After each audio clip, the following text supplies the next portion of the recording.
Comunicação em desequilíbrio. Comunicação não é neutra. Racismo e desinformação. Quem é que define quais são as bases de dados?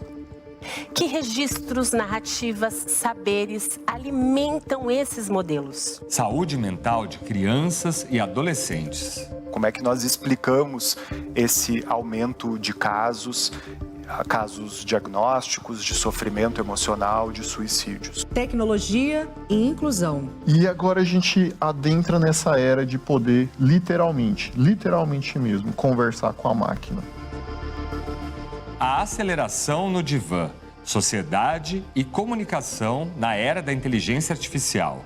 Tema dessa série do Café Filosófico.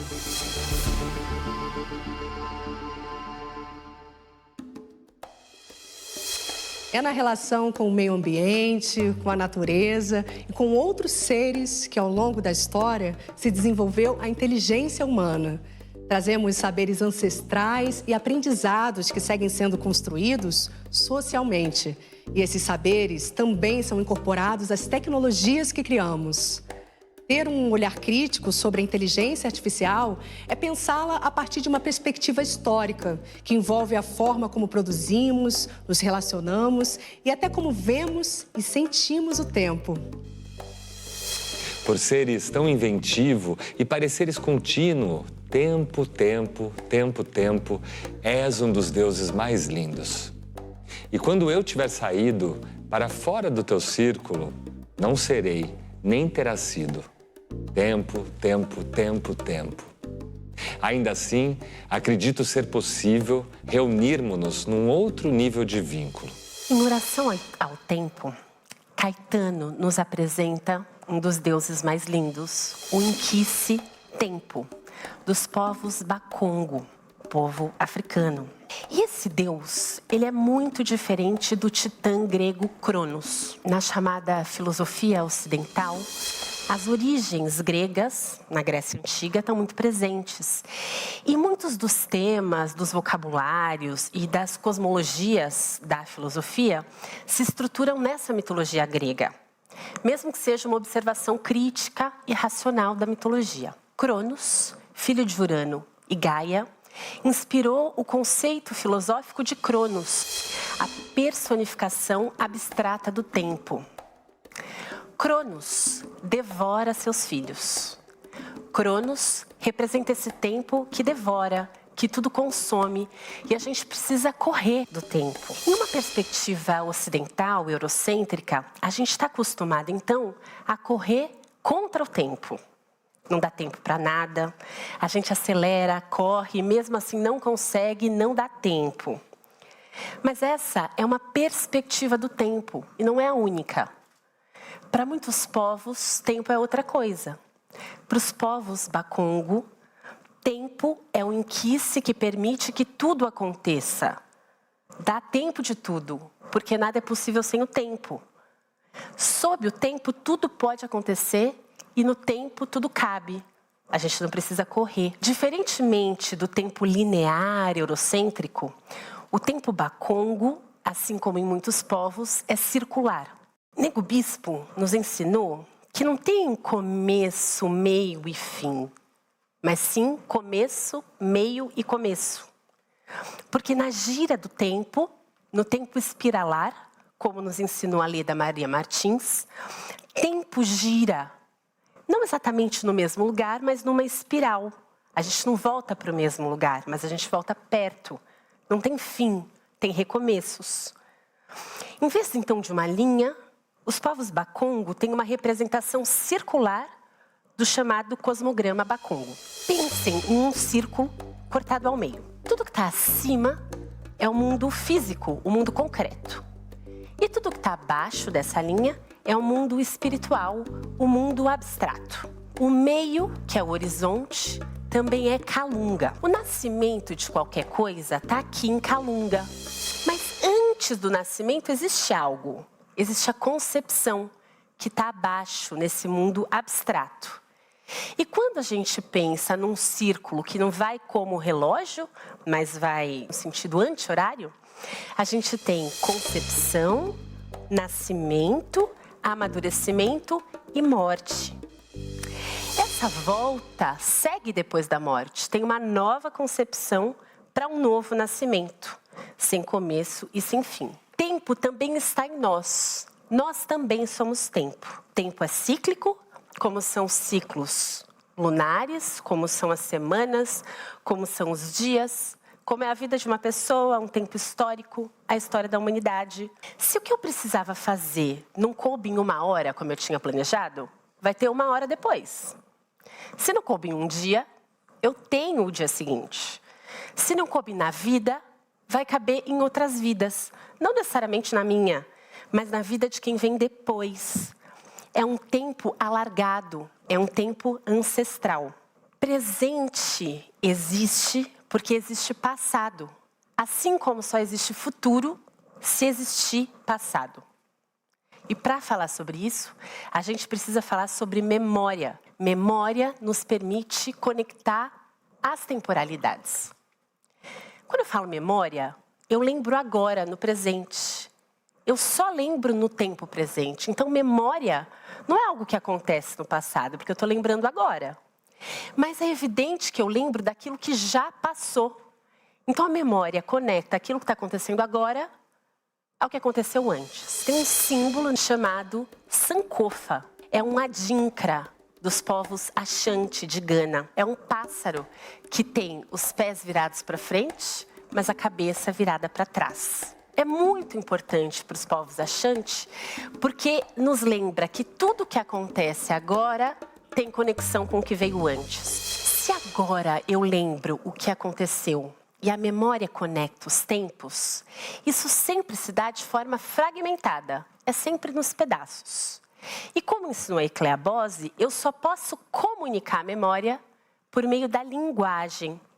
Sem linguagem, seja visual, verbal, eu não consigo comunicar aquilo que eu lembro. Mas qual a importância da gente pensar tanto sobre tempo, memória, evocar o tempo bacongo para pensar em inteligência artificial?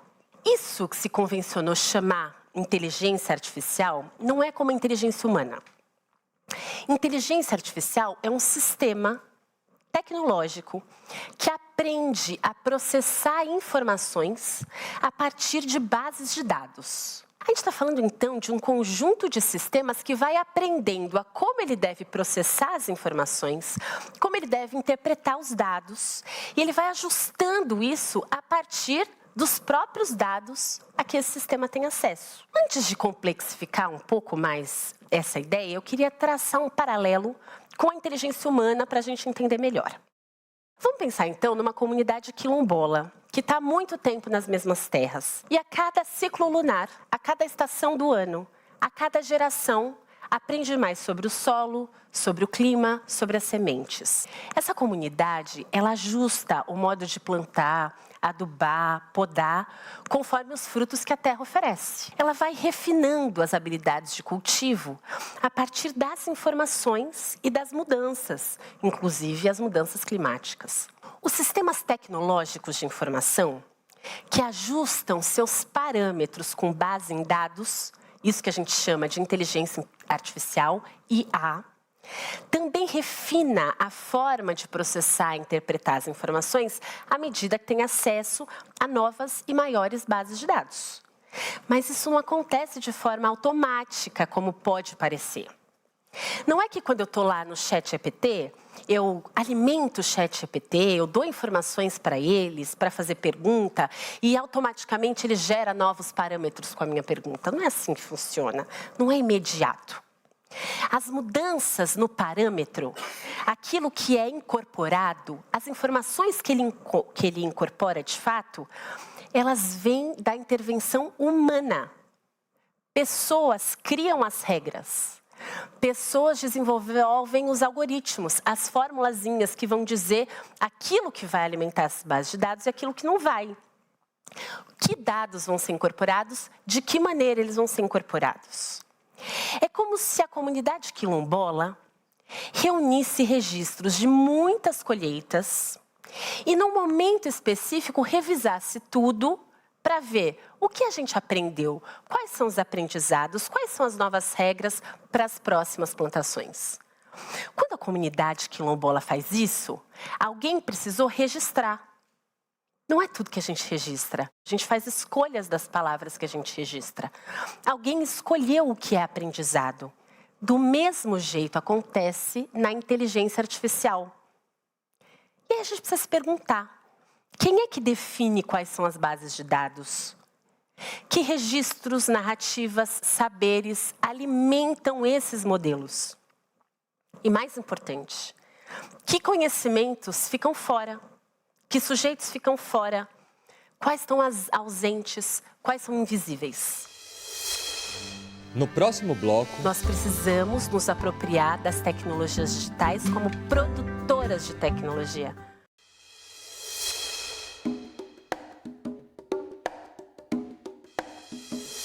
a inteligência artificial é um produto humano. E assim sendo, está suscetível aos seus desenvolvimentos e informações, mas também às falhas e preconceitos.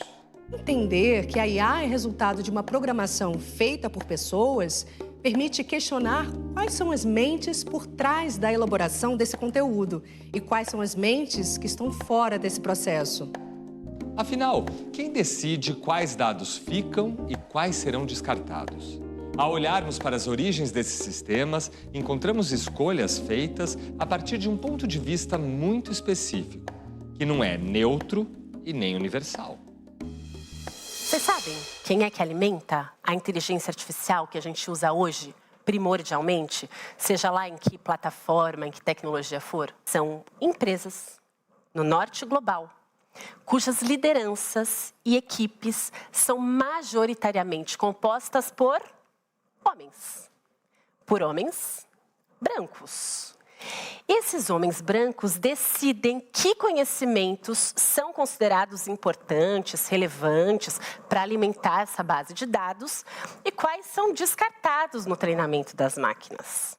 Essas decisões são apresentadas como técnicas e muitas vezes como indiscutíveis, porque elas são técnicas. Mas não tem técnica separada da visão do mundo. As técnicas, elas estão marcadas pelos preconceitos, pelos vieses, pelas crenças, pelos valores. Lá no Vale do Silício, um lugar com alguma diversidade, mas cujas decisões são tomadas principalmente por uma supremacia branca, alguns desses líderes, eles ignoram condição histórica, eles ignoram desigualdades, ignoram privilégios e falam que tem mérito, por isso decidem. São esses homens que definem quais bases de dados vão treinar a inteligência artificial. O pesquisador Tarcísio Silva tem um livro chamado Racismo Algoritmo, Inteligência Artificial e Discriminação nas Redes Digitais. E nesse livro, ele mostra como os algoritmos têm sido continuidades tecnológicas de práticas machistas e racistas que acontecem fora do ambiente digital, agora também no digital. Sob uma aparência de neutralidade técnica, esses algoritmos, esses parâmetros, esses sistemas de IA vão reproduzindo preconceitos e estereótipos. Como?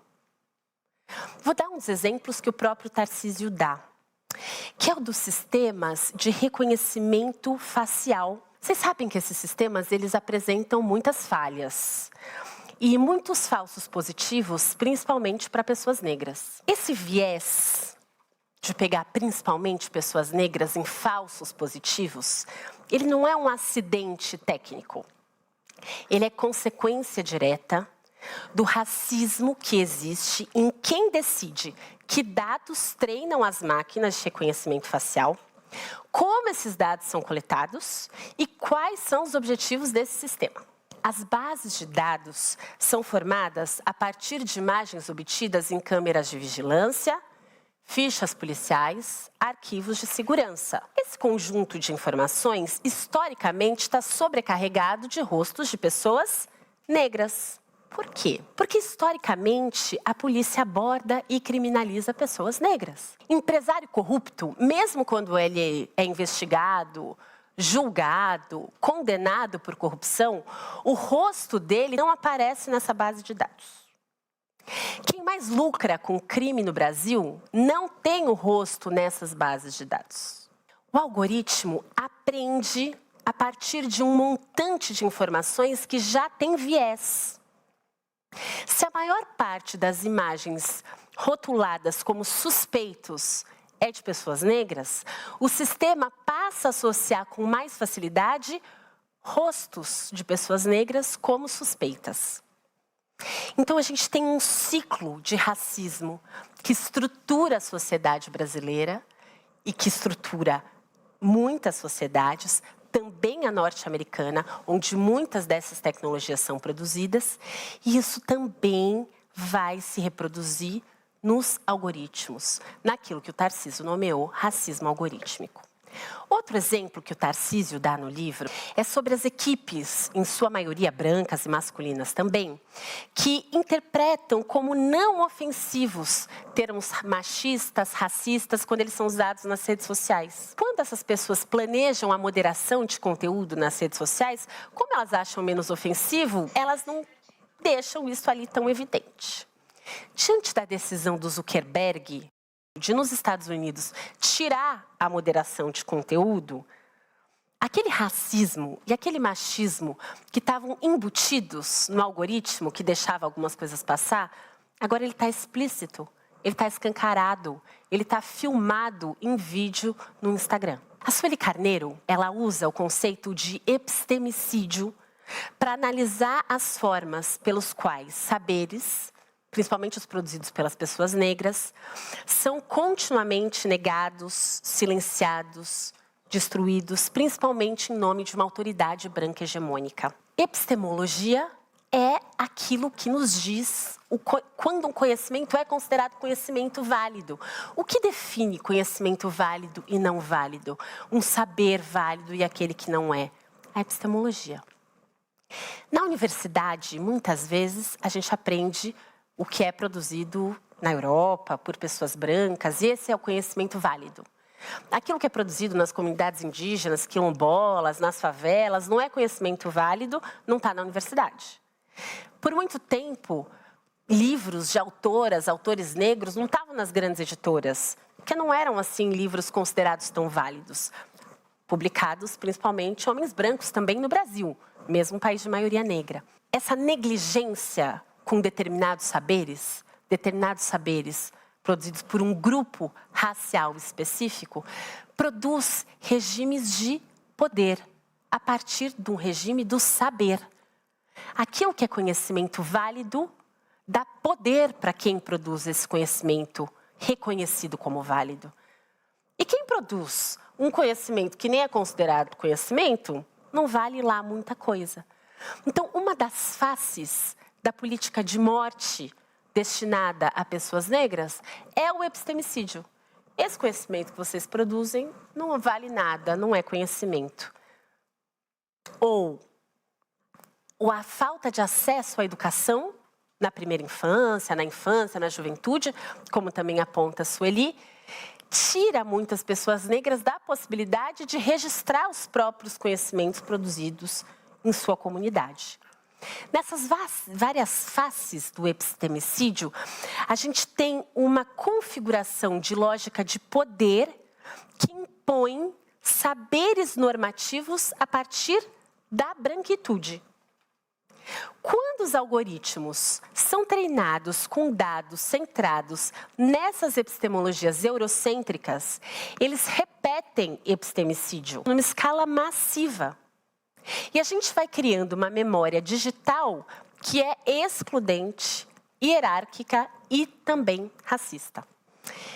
Se eu não tenho crítica sobre essa produção de conhecimento, e se eu reproduzo preconceito na forma como eu lido com a informação, eu sigo com esse imaginário social coletivo racista. E eu não transformo o fato de que a maior parte da população brasileira, que é uma população majoritariamente negra, não tem acesso a direitos. Se a nossa Constituição garante os mesmos direitos a todas as pessoas, independentemente da cor de pele ou raça, por exemplo, na prática a gente descumpre a nossa Constituição cotidianamente. E as tecnologias digitais têm reproduzido e ampliado essa injustiça, esse não cumprimento da nossa própria Constituição. Como nos ensina Foucault, se existe poder, existe também resistência. E se antes mesmo da abolição existiram, como ainda existem, os quilombos, comunidades negras organizadas, vivendo em liberdade, construindo formas autônomas e coletivistas de vida. Se antes mesmo da abolição, a gente teve Maria Firmina dos Reis publicando seu romance Úrsula, um romance abolicionista escrita por uma mulher negra maranhense em 1859. Se isso tudo aconteceu antes da abolição, é evidente que depois da abolição também a população negra resiste. E resiste também nos ambientes digitais. A literatura tem oferecido caminhos muito importantes de resistência para a população negra no Brasil. Todo mundo deve ter lido Carolina Maria de Jesus, que publicou Quarto de Despejo, em 1960, e outros livros muito importantes que contam da situação de mulheres negras nesse país, num momento em que essa voz não estava presente na esfera pública. Mas parece que depois de Carolina nada mais aconteceu, porque as publicações, mesmo acontecendo, elas não eram tão divulgadas.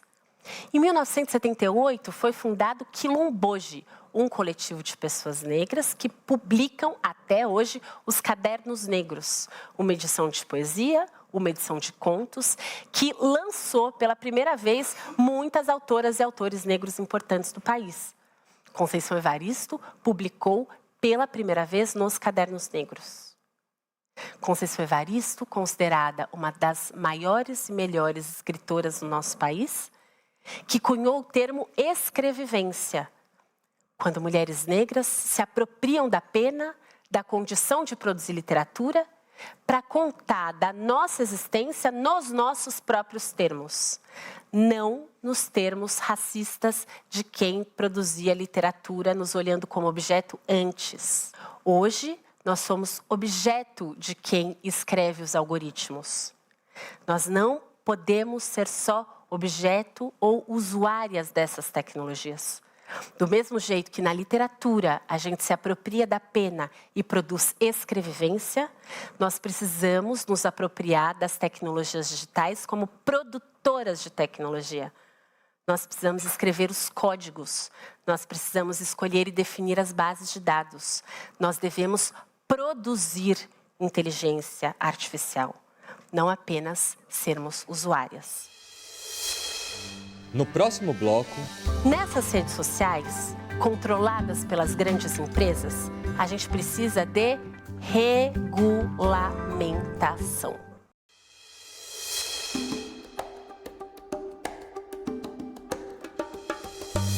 Muito além das redes sociais, a internet pode ser espaço de vozes diversas, onde saberes antes silenciados encontram meios de circular e de se fortalecer. Como garantir que essa pluralidade de memórias e conhecimentos não seja sufocada pelas estruturas controladas por grandes corporações, as Big Techs? E como lidar com sistemas que, em vez de corrigir desigualdades, acabam reproduzindo preconceitos já enraizados? Defender tecnologias abertas e livres é também defender a diversidade, a inclusão e a pluralidade. E a disputa por esse espaço ainda está em curso. O bem viver exige também a apropriação das tecnologias digitais. A internet é muito maior que os jardins murados das redes sociais. Pessoas negras, indígenas, mulheres, pessoas LGBTQIA+, pessoas com deficiência, têm podido ampliar suas vozes e compartilhar os seus saberes na internet.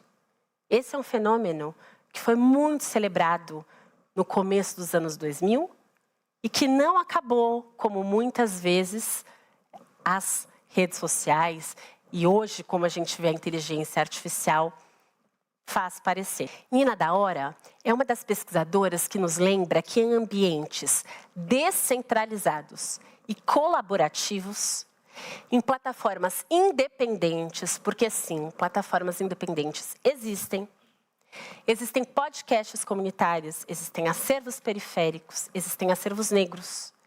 Esses saberes historicamente excluídos podem encontrar espaço e circulação.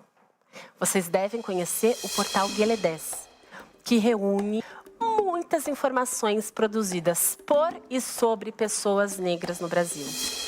Um grande repositório feito por uma instituição fundada e dirigida por mulheres negras. Um portal que funciona na internet em uma tecnologia livre. Vocês talvez não conheçam, mas devem procurar a rede Mocambos, que também organiza informação de muitas comunidades quilombolas de todo o país. Talvez vocês conheçam Cultine, o maior acervo em vídeo de movimentos e comunidades negras do Brasil, liderado pelo Dom Filó, desde a década de 1970, com vídeos de Lélia Gonzalez, Beatriz Nascimento, Sueli Carneiro e muitas das referências que devem constituir o pensamento sobre o Brasil. Defender a internet aberta e as tecnologias livres é algo central, fundamental, para que memórias diversas ganhem espaço público fora das estruturas controladas pelas Big Techs. Parece que eles já ganharam, mas a história ainda não acabou. Nessas redes sociais, controladas pelas grandes empresas, a gente precisa de regulamentação. Regulamentação das Big Techs. Isso não é censura. Isso é parâmetro democrático. Não é novidade que a extrema-direita cresce produzindo e divulgando desinformação e atacando os direitos humanos. Também não é novidade que as Big Techs lucram exponencialmente com a propagação do ódio. Mas a gente sabe o que precisa fazer. Isso já está pactuado, até globalmente. É que esses grupos não têm respeitado os grandes pactos. O Pacto Digital Global, que foi divulgado pela ONU em 2024, definiu objetivos, princípios e compromissos, além de muitas ações necessárias, para expandir os benefícios do digital para populações de diferentes países, em vez de reforçar monopólios. Para a gente ter um ambiente digital de promoção e não de ataque aos direitos humanos. Para a gente aprimorar a governança da inteligência artificial em benefício da humanidade, não para o lucro de poucas empresas. A gente precisa de transparência no uso dos dados e modelos de inteligência artificial. A gente precisa de parâmetros éticos para construir essas bases de dados. Para que essas bases de dados não aprofundem epistemicídios. Para isso, tem que regulamentar a Big Tech.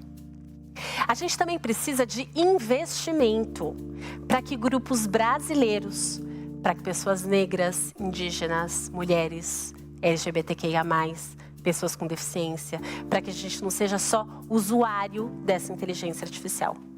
Para que a gente leve também a escrevivência para a escrita dos códigos. Essa é a nossa chance de respeitar o tempo em que se. Essa é a nossa chance de criar um mundo em que todas e todos caibamos. Sem isso que a gente tem hoje, que é produção de vida de alguns a partir da morte de outros.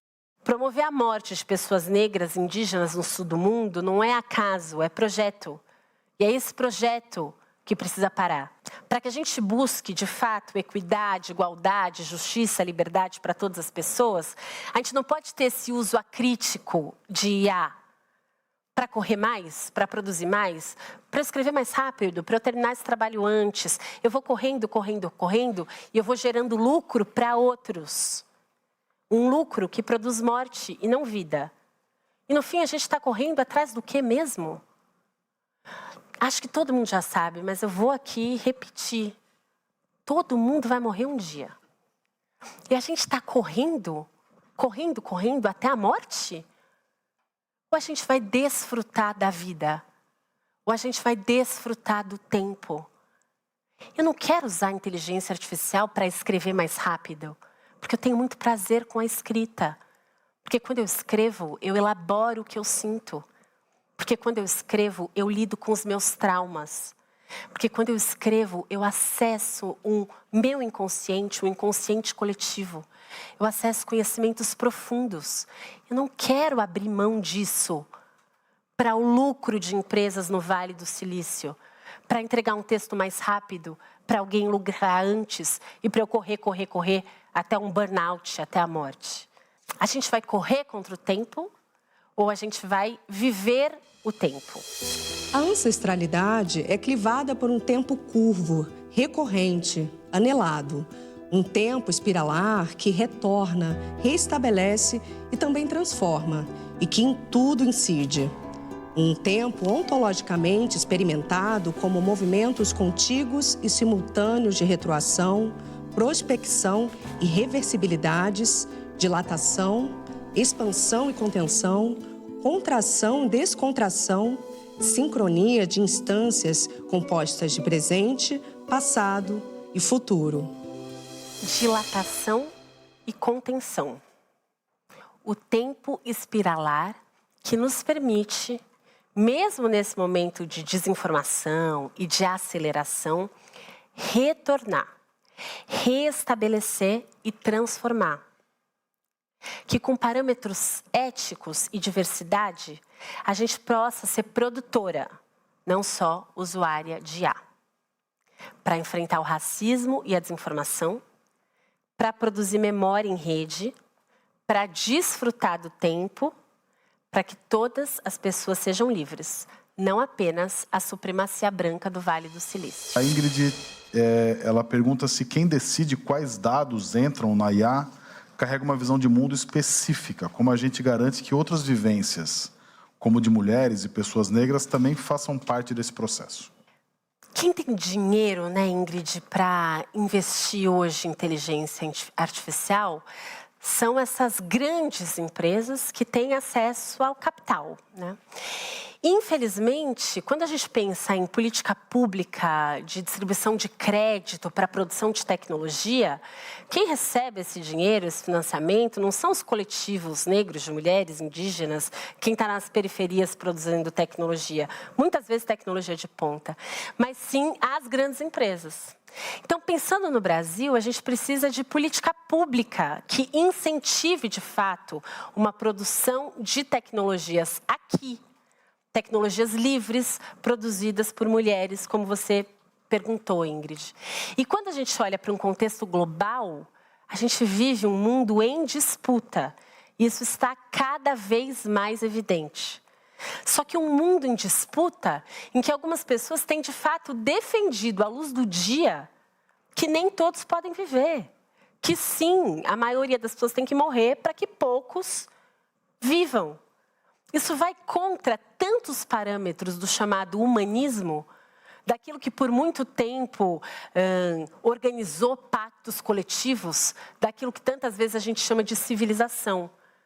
Dá para chamar de civilização quem caça pessoas na rua para expulsá-las de um país? Quem caça gente na rua, separa mãe e filho, prende um, faz outro. Não que a pessoa tenha cometido um crime, como está escrito naquela legislação, mas porque imigrantes não são bem-vindos? Dá para chamar isso de civilização? Os parâmetros de civilização e barbárie, eles precisam ser repensados. Bárbaros não são os povos indígenas que sempre coexistiram com a natureza em harmonia. Bárbaro é quem coloca em risco toda a humanidade porque acaba com a água, com a mineração sai devastando o solo, desmata, acabando com as condições de vida nesse planeta. Então, a gente precisa repensar a civilização e barbárie, a gente precisa repensar o que é desenvolvimento, a gente precisa de políticas públicas que, de fato, façam investimento em tecnologias livres, criadas por comunidades diversas. Eu sou muito otimista, porque não é o fim da história, porque realmente a gente pode ter tecnologias produzidas por pessoas negras e também brancas. Não quero inverter a supremacia, eu quero justiça, eu quero equidade, eu quero igualdade. Eu quero sim a tecnologia do Vale do Silício, mas eu também quero a tecnologia do Vale do Jequitinhonha. Quero que todo mundo possa produzir tecnologia e é isso que eu quero acessar. Então eu sou otimista. E eu confio que políticas públicas podem sim construir parâmetros para a gente ter uma internet, uma comunicação pública, uma produção de inteligência artificial que atenda aos interesses da humanidade. Eu fui apaixonada por um projeto que aconteceu no Paraná, chamado Projeto Folhas, que era um projeto que oferecia horas remuneradas, orientação da universidade pública, para as professoras e professores registrarem sua prática docente em um capítulo, chamado Folhas, em vez de papers, né? A Secretaria de Educação foi percebendo que tinha ali um conteúdo produzido pelos professores, muitas vezes mais interessantes do que aquele que estava no livro didático. Porque era um conteúdo que tinha a ver com a sala de aula, com aquele lugar. E os professores que lidam com aquilo há anos, quando eles têm tempo para sentar, escrever, elaborar, fazem registros muito ricos. E esse é um jeito de se formar e se desenvolver também como docente. Bom, foi tanto sucesso que eles criaram um outro projeto derivado chamado Livro Didático Público. Eles começaram a incentivar os professores a produzirem folhas de todos os conteúdos curriculares de todos os anos, da educação infantil ao ensino médio, e reuniram em livros didáticos. O dinheiro investido pelo governo do estado nesse projeto era menor do que o dinheiro para comprar livro didático produzido pelas editoras. Eu acho esse projeto incrível. E esse projeto, ele tem uma premissa que é a de colaboração, a de produção descentralizada de informação, que tem tudo a ver com a internet, com as práticas abertas de produção de conhecimento, tem a ver com a internet livre. No próximo bloco... É graças à internet que a gente começa a ter mais pessoas negras escrevendo em grandes jornais. Isso começou com os blogs.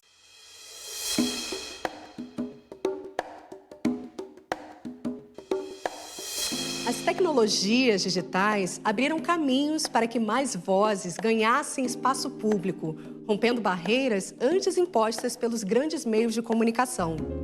Mas junto com essas possibilidades, surgem também novos desafios. Como orientar as pessoas, especialmente as crianças e adolescentes, diante da IA? Ensiná-las a operar os recursos tecnológicos de maneira crítica e inclusiva é ainda um desafio para educadores, famílias e também para as mídias. Em meio a tantas transformações, a questão que permanece é: de que forma podemos usar a inteligência artificial e a internet para ampliar horizontes sem perder de vista o cuidado, sem deixar aquilo que nos faz humanos?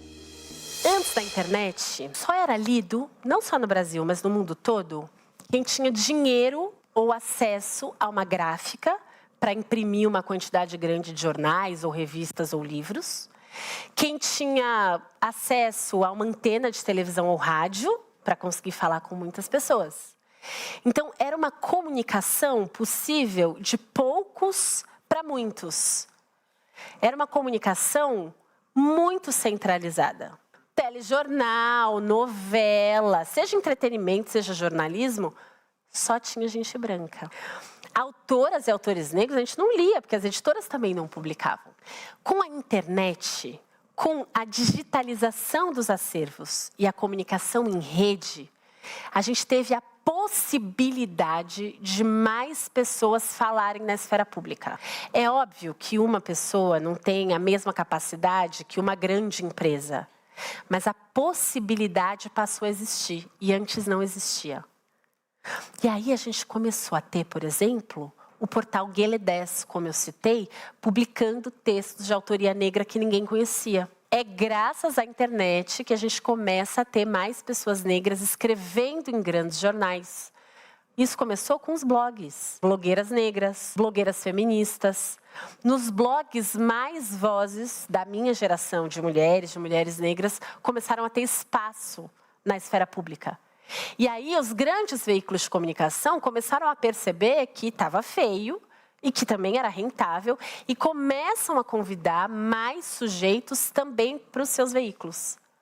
As editoras começam a perceber que tem uma demanda e que elas podiam vender livros em mais quantidade, ganhar dinheiro com autoras negras e autores negros. Mas isso só aconteceu depois da internet.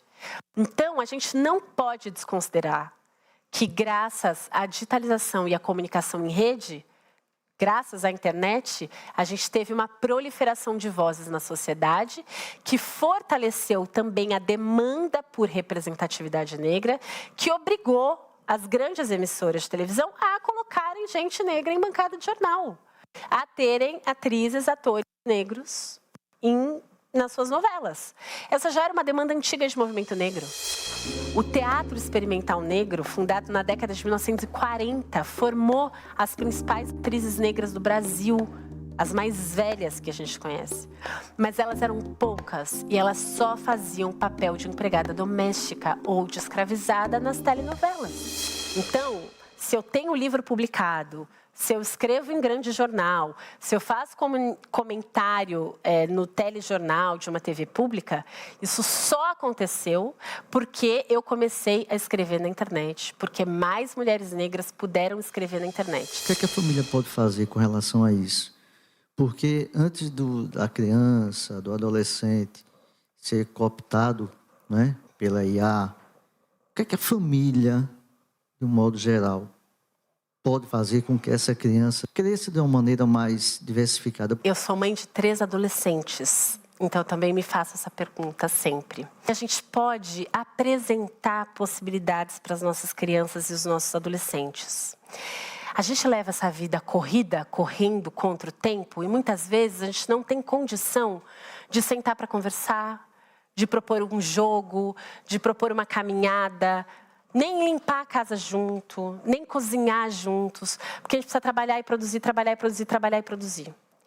Enquanto a gente está nessa máquina de moer gente, correndo contra o tempo, o que as nossas crianças e os nossos adolescentes fazem? Muitas vezes a gente não quer que eles saiam para longe, porque a gente não sente segurança para isso. A gente tem medo de violência, a gente tem medo de uma série de coisas que podem acontecer. Então, as possibilidades elas ficam muito restritas. E a tela, o celular, o computador, são uma janela para o mundo. Um mundo que na infância e na adolescência a gente quer conhecer. Mas muitas vezes, como a gente conversou hoje, aquilo a que nossas crianças têm acesso não é exatamente aquilo que a gente gostaria. Não é a gente que filtra essa informação. Tem pais que acham que, ao instalar um software de vigilância, conseguem ter controle sobre o que as filhas e os filhos fazem. Tem famílias que proíbem. Não pode usar Instagram, não pode usar TikTok. E, a partir daí, se sentem seguras. Eu fico só observando. Olha, a mãe, a fulana, a mãe não deixa não deixa instalar o Instagram. Mas a adolescente sabe que se ela entrar pelo navegador, ela entra no Instagram e ela limpa o histórico e a mãe não sabe. Então, qualquer tentativa de controle desse jeito, ela é muito pouco efetiva, pensando na proteção digital, e ela é muito perversa, pensando nos nossos vínculos. A gente também precisa de vínculo com as nossas crianças e adolescentes. Um vínculo de confiança. Porque a gente não vai conseguir monitorar tudo que eles fazem. Mas eles podem, ao conversar com a gente, perceber coisas esquisitas, alertar para a gente se tem algo esquisito e terem mais possibilidades que não só a tela. É difícil competir com a tela, mas muitas vezes eles até têm vontade de fazer alguma coisa com a gente fora da tela. E a gente não tem tempo. Criar tempo para o convívio e para o vínculo, na minha experiência familiar, mas também na minha experiência de pesquisadora, é o melhor que a gente pode fazer para pensar o digital com as nossas crianças. Então a gente não pode achar que tirar da frente, proibir, vai proteger as nossas crianças e adolescentes. Não vai. O que vai proteger é o nosso vínculo, é a nossa possibilidade de conversar e de apresentar alternativas e possibilidades. Mas para isso não dá para a gente correr do tempo. A gente tem que viver o tempo. Como que a gente poderia, às vezes, ter outra alternativa que não seja a inteligência artificial? As tecnologias digitais, elas nos oferecem muitas possibilidades. Eu trabalhei por algum tempo com os chamados recursos educacionais abertos. O que é isso? É pensar no conteúdo produzido para a educação, conteúdo educacional, didático, disponível na internet gratuitamente, para que todo mundo possa usar, mas também adaptar para as diferentes realidades. Talvez você conheça o site Domínio Público.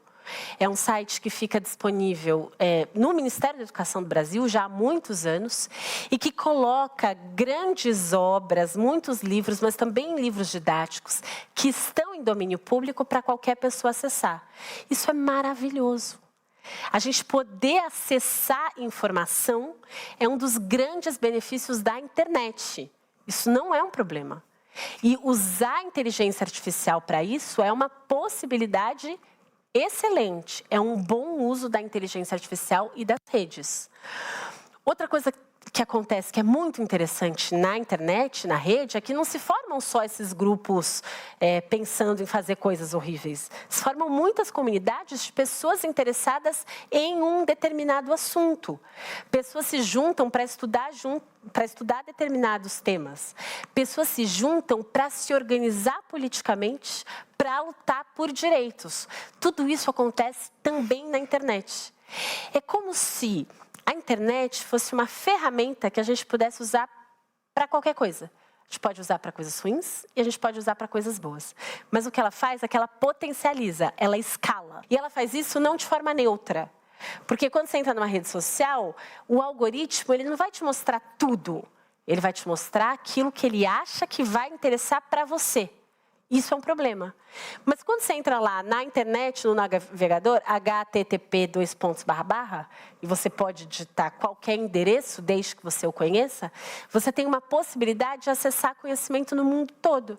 Acho que também vale a pena buscar grupos que defendem a educação pública de qualidade. Eu não sei se você já ouviu falar na Ação Educativa, mas é uma organização de muitos anos, tem mais de 40 anos, que tem muitos projetos e muitas iniciativas para melhorar a educação pública e que tem cursos para jovens, que tem movimentos específicos para jovens. Vale você dar uma olhada. Eu acredito que esse uso também exagerado de telas tem contribuído para a segregação e perpetua esse sistema de classe que a gente tem. Para te responder, eu lembrei de uma entrevista que o Paulo Freire deu na década de 1990, publicada em livro.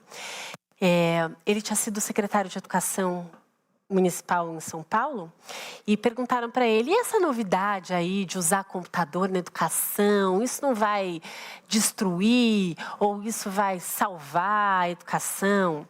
Paulo Freire respondeu, depende de quem usa, como usa e para que usa. Então, tanto a inteligência artificial, quanto o computador, quanto o celular, depende. A gente está usando como e para quê. Não tem uma resposta no objeto técnico em si. É o uso social, individual, que a gente faz do objeto técnico. Pensando nas diferenças de classe, né? As crianças ricas, além delas terem educação de qualidade, elas têm acesso à quadra, elas têm acesso à piscina, elas têm acesso a jardim, a espaço. E muitas vezes, quando você dá para a criança a opção de jogar no celular ou de jogar numa quadra com um grupo de amigos, muita gente vai preferir a quadra. Vai ter gente que vai preferir o celular? Vai. Mas se eu nem tenho a opção da quadra, as possibilidades ficam muito restritas. Então, de novo, eu preciso de política pública. Eu preciso de céu, eu preciso de clube, eu preciso de espaço de convívio social. Eu preciso de possibilidades mais ou tão atraentes do que as telas. E isso forma uma pessoa, né? poder ouvir música de qualidade, poder acessar o teatro, poder acessar o cinema. E quando eu usei de qualidade, eu não estou dizendo isso porque a gente tem que proibir determinada literatura ou determinada música, mas porque a gente pode oferecer uma diversidade de repertório, experimentar de tudo, ampliar repertório. Quando você for adulto, você vai escolher melhor do que você gosta se você conhecer muita coisa na infância e na adolescência. E isso as escolas de elite oferecem, e muito bem, oferecem um repertório ampliado para que as pessoas tenham liberdade de escolha. Então a gente precisa que a política pública garanta isso para todas as crianças, não só as crianças ricas. Então gostaria de terminar dizendo que a gente precisa de inteligência artificial, de tecnologias digitais que coloquem a vida no centro. Não o lucro, não o poder de poucos sobre muitos, mas a vida, a liberdade, a equidade, a justiça no centro. Para além do consumo de tecnologia, é preciso pensar quem a produz e de que maneira a diversidade pode se fazer presente.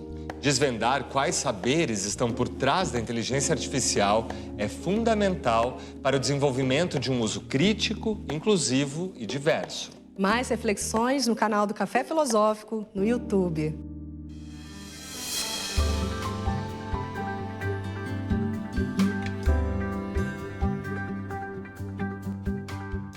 A gente pode ter tecnologias produzidas por pessoas negras e também brancas. Não quero inverter a supremacia, eu quero justiça. Eu quero sim a tecnologia do Vale do Silício, mas eu também quero a tecnologia do Vale do Jequitinhonha. E eu confio que políticas públicas podem sim construir parâmetros para a gente ter uma internet, uma comunicação pública, uma produção de inteligência artificial que atenda aos interesses da humanidade.